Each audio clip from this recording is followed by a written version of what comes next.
สบายดีกันตอนเย็นเด้อพ่อแม่พี่น้องมาเด้อมากินต้มเส้นนำกันมื้อนี้กะจีต้มเส้นข้าวเปียกใส่เนื้อหมูนี่ก็เป็นเนื้อหมูหมักเด้อเป็นเนื้อหมูที่แบบว่าเขาเจ้าหมักมาเรียบร้อยแล้วกะสิใส่คล้ายๆกับหมูยอพี่น้องแต่ว่าเป็นไส้กรอกของคนปากีสถานเด้อแซ่บพี่น้อง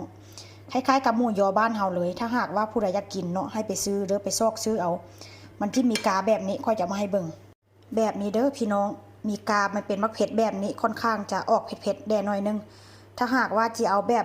ว่าบ่เผ็ดนะมันจะบ่มีมักเผ็ดอยู่นำเด้อแบบนี้เลย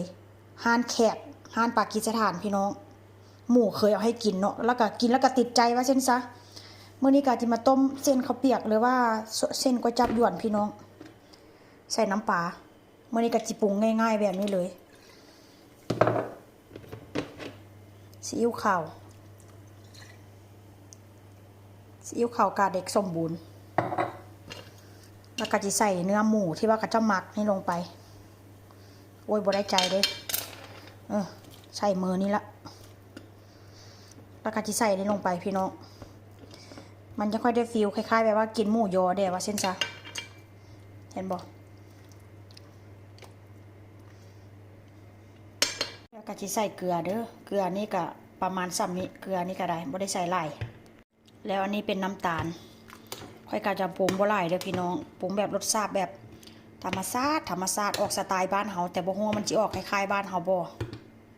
แล้วกับพริกไทยดำพี่น้องปีเมียนตานี่กะพริกไทยดำแล้วกับพงนัวพี่น้องใส่หลายแซ่บหลายใส่น้อยแซ่บน้อย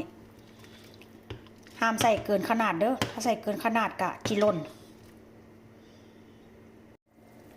แล้วอันนี้ก็เป็นเส้นข้าวเปียกเด้อพี่น้องข้าวเปียกนี่ค่อยกะต้มแล้วเทน้ำทิมว่าเส้นซะเนาะเพราะว่า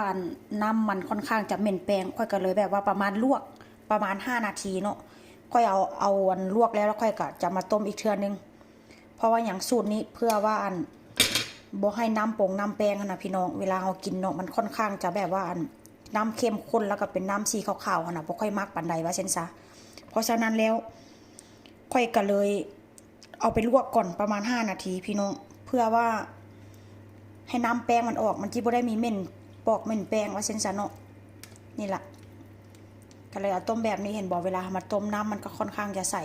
แต่ถ้าหากว่าเราแกะถุงออกแล้วเอามาต้มเลยนี่น้ำมันค่อนข้างจะเป็นแบบเป็นสีขาวๆเป็นเมียกนะพี่น้องก็บ่มากปานใดว่าเส้นซะเนาะนี่แหละต้มไปประมาณอีก5 นาทีก็ถือว่าสิ้นสุดแล้วพี่น้องค่อยก็จะตั้งไฟไว้ประมาณ6 นาที